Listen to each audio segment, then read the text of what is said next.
In this short video, I'm going to teach you strategies you can use to help your students publish their writing. Some of them are going to be technological tools, and other of them will be more hands-on, like your construction paper, placemats, that kind of thing.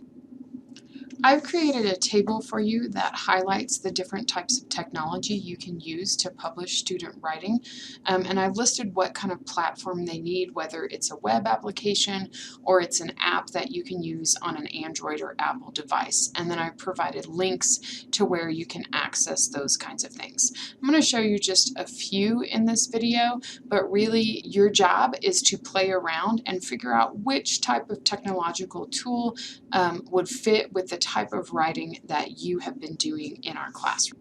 Some of these tools do require subscriptions, but others give subscriptions to teachers for free. Some of them will give you 30-day trials. Just remember to set a reminder on your phone to cancel that trial, or as soon as you're finished working on your document to go in and cancel your trial so your credit card doesn't get charged. One type of software a lot of you might have access to or already have on your computer is PowerPoint. PowerPoint is a lot easier to move your graphics around and layer things than Microsoft Word is. And so if you're working in PowerPoint, they'll automatically set you to a wide slide, and what you do is you go into Design and you click Slide Size and change it to Standard. And that's going to shrink it down to your regular page. What I like to do in PowerPoint, this is where I create all of my stuff for handouts in class, is I create a folder that says graphics and clip art, and I go onto Teachers Pay Teachers and I download all kinds of cute like borders, fonts, backgrounds, images, and that kind of thing. And so what you can do is just click on it. When you've got your backgrounds and things downloaded, all you have to do is drag it and drop it, and then adjust the size. And now you've got a nice little background in PowerPoint to work with. And then you can layer things, like you can put your text over the top of it by putting a text box in. And if you change the background to white, now you can see what it is that you're working on. You can type a text here. You can add things like little graphics and photos and that kind of thing. And it's much easier to use than Word in terms of layering. If you want to move an image to the front or to the back, you just select the image, right click, and then send bring to front or bring to back, and that's going to let you layer things. Another platform that's really easy to use is Storybird. This used to be free, but it does require a subscription now. But I have a book that I created a couple of semesters ago, and I can show you what it kind of looks like. When you do have an account, you can select different pictures, like I typed in pig, and it loads pictures for you, and all you have to do is drag and drop those photos, and then you can type your text down at the bottom, and you can play with the color a little bit and that kind of thing. But this is something that's really easy for even like your kindergartners to get used to using technology. And they have different templates that you can select to type and add your picture, so that when you're done, you have this cute little online picture book that your students can share the link with their parents and that kind of thing. Canva is another publishing software that I really like. I make a lot of invitations, posters, that kinds of things in there, because they have tons of templates that you can choose from. There's different sizes. You can do calendars, business card, flyers. They've got books, newsletters, all kinds of stuff. And so what you do is you just copy a template, and then you can change things to add your own text. You can search for images over here. You can use stickers, charts, graphs, that kind of thing. It's pretty easy to use. It's a drag and drop as well, and it doesn't cost anything. So I highly recommend Canva. I've used it to publish student writing for my graduate courses before, created an anthology that we printed and passed out and that kind of. Another super fun free one to use is Typorama. This is essentially letting you create your own memes but ones that look really professional. It's available on the App Store, and it's designed for Apple computers. It is free.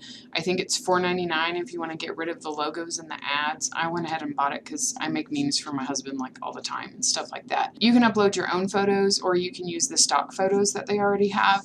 The only downside to Typorama is that you're thinking you only want one picture with a few words. If you're writing a story, you don't want to put the entire story into Typorama because you won't be able to read it.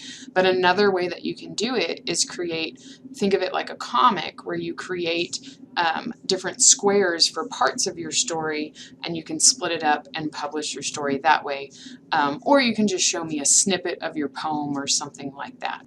So here's a couple of samples from what students have done in the past. Last semester, Caroline went ahead and she typed up her little memoir in Word, but then she went into Typorama and highlighted her favorite lines from the story and pasted that into the Word document as well. Another student used Canva to create like this cover page for hers because she was writing one of those argumentative letters about speeding in work zones, but then she created a QR code that links you to the rest of her letter down here.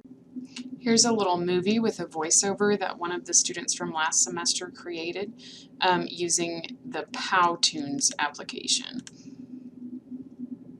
It's getting dark. I hear the air cracking behind the wild white flash. Suddenly, I remember your fear of the trembling noise. I checked outside, and though I call your name, there's no tingling of your collar rushing towards me.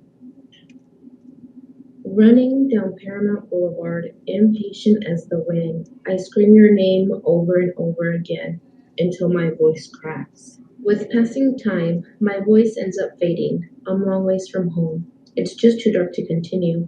My hopes of finding you vanished into thin air. Finally home, it turns out you trotted home.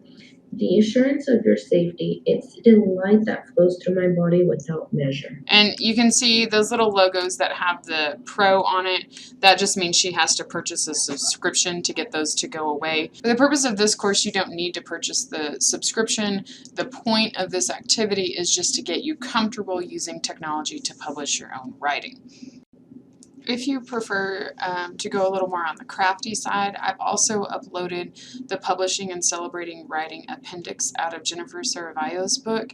And you can scroll down, you can see things like there's a gallery walk, you can do things, poetry slam, create a portfolio, send your writing out into the world. This has a whole host of ideas that you could try as well. Some of these also include technology, and then others are just things that you can do with materials that you have in the classroom. To access both of these documents that I've talked about in the video, just go to the Published Work Dropbox, and you'll see the publishing activities is one I just talked about, and then the chart from the front of this video is using technology to publish writing. So this week you'll need to take the editing quiz and then also upload either the file or the link to your published work. And remember that you don't have to publish the entire piece. It may just be a highlight of the work that you've done.